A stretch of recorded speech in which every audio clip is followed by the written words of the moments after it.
ಇದು ಸಾಮಾನ್ಯವಾಗಿ ತೊಂದರೆ ಸ್ಟಾರ್ಟ್ ಆಗೋದೇನೆ ಇದು ಯಾವಾಗ ಗರ್ಭಿಣಿ ಗರ್ಭಾಶಯದಲ್ಲಿ ಮಗು ಇಂಪ್ಲಾಂಟ್ ಆಗೋದಂತಾರೆ, ಅಂದರೆ ಅದರೊಳಗೆ ಮೂಡೋದಂತೀವಿ. ಅಲ್ಲಿನೇ ಅವಾಗ ಸರಿಯಾಗಿ ಮೂಡುವಂಥ ತೊಂದರೆ ಸರಿಯಾಗಿ ಮೂಡೋದಿಲ್ಲ.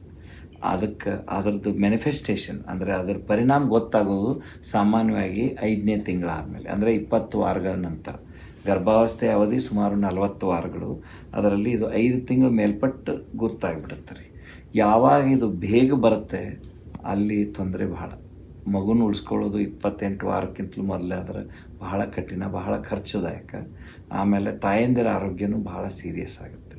ಸೊ ಅದಕ್ಕೆ ನಾವು ಇಷ್ಟು ಮಹತ್ವ ಕೊಡ್ತಾ ಇದ್ದೀವಿ ಇದಕ್ಕೆ. ಸರ್, ಈ ಸಮಸ್ಯೆ ಉಂಟಾಗೋದಕ್ಕೆ ಪ್ರಮುಖ ಕಾರಣಗಳು ಏನೆಲ್ಲ ಇರಬಹುದು ಅಂತ ಸರ್?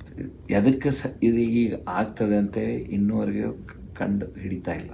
ಬಟ್ ಅದು ಯಾವ ಇಫೆಕ್ಟ್ ಇದೆ ಅಂದರೆ ಆ ಕೂಸಿನ ಮಾಸ್ ಅಂತೀವಲ್ಲ, ಅದು ಸರಿಯಾಗಿ ಗರ್ಭಾವಸ್ಥೆಯೊಳಗೆ ಇಂಪ್ಲಾಂಟ್ ಆಗಲ್ಲ. ಇದಕ್ಕೆ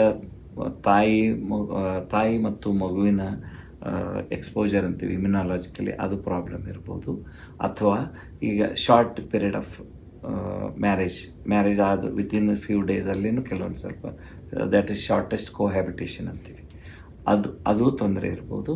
ಬೇಸಿಕಲಿ ಇದು ಯಾವಾಗ ಆಗುತ್ತೆ ಅಂದರೆ ಮೊದಲನೇ ಪ್ರೆಗ್ನೆನ್ಸಿಯಲ್ಲಿ ಈ ಹೆಣ್ಮಗಳು ಮೊದಲು ಬ್ಲಡ್ ಪ್ರೆಷರ್ ಇದ್ದರೆ, ಅವಳಿ ಜವಳಿ ಅದು ಇದ್ದರೆ, ಆಮೇಲೆ ಈಗ ನಮ್ಮ ಸಾಮಾನ್ಯವಾಗಿ ಕೃತಕ ಗರ್ಭಧಾರಣ ಚಿಕಿತ್ಸಾ ವಿಧಾನಗಳು ಬಂದಿದ್ದಾವೆ.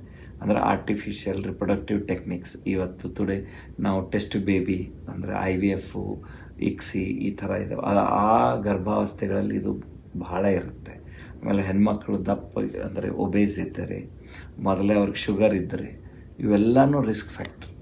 ಒಮ್ಮೆ ಅವಳು ಆದಮೇಲೆ ಏನಾದರೂ ಕಾರಣಕ್ಕೆ ಮೊದಲನೇ ಗಂಡ ತೀರ್ಕೊಂಡ್ರೆ, 2ನೇ ಮದುವೆ ಆದ ಆ ಹೆಣ್ಮಗಳು ಪ್ರಥಮ ಬಾರಿಗೆ ಗರ್ಭಾವಸ್ಥೆ ಆದ್ರೂ ಅಲ್ಲಿನೂ ಬರೋ ರಿಸ್ಕ್ ಇರುತ್ತೆ.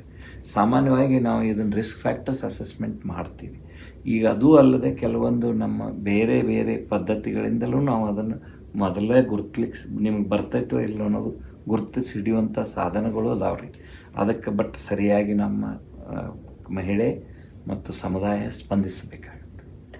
ಸರ್, ಇದು ಆನುವಂಶಿಕವಾಗಿ ಬರುವಂತಹ ಸಾಧ್ಯತೆ ಸುಮಾರು ಸಮಯದಲ್ಲಿ ಈಗ ಈ ಗರ್ಭಿಣಿ ಹೆಣ್ಮಗಳನ್ನ ಎದುರಿಗೆ ಪ್ರೀ ಎಕ್ಲಾಂಪ್ಸಿಯಾದಿಂದ ಬಂದಿದ್ದರೆ ಒಂದೊಂದು ಸಲ ಅವಳ ತಾಯಿಗೂ ಆಗಿರುತ್ತೆ, ಅಥವಾ ಅವಳ ಸಿಬ್ಲಿಂಗ್ ಅಂತೀವಿ ನಾವು, ಅಕ್ಕ ಅಥವಾ ತಂಗಿಗೆ, ಅವಳಿಗೂ ಆಗಿರ್ಬೋದು.